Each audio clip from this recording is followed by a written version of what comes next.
আমি তো বিষ খাওয়াতে চেয়েছিলাম ফাতেমাকে।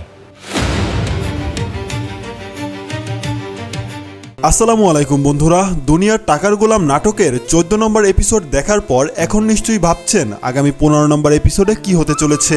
এবার রিশাদ তার নিজের জালে নিজেই জড়িয়ে পড়েছে।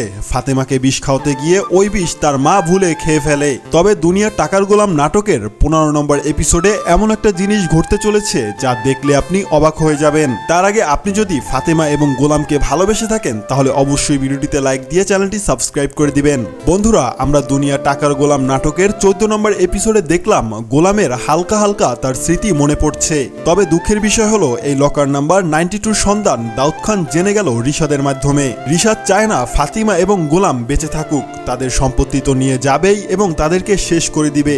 আগামী সপ্তাহের সোমবার ঠিক দুপুর 12টার সময় প্রাঙ্কিং এন্টারটেইনমেন্ট ইউটিউব চ্যানেলে দেখতে পাবেন। তাছাড়া আপনারা দুনিয়ার টাকার গোলাম নাটকটি কে কোন জেলা থেকে দেখেন তা অবশ্যই কমেন্টে জানাতে পারেন। ধন্যবাদ সবাইকে, দেখা হচ্ছে অন্য কোনো নতুন ভিডিওতে। সে পর্যন্ত সবাই ভালো থাকবেন, সুস্থ থাকবেন, আল্লাহ হাফেজ।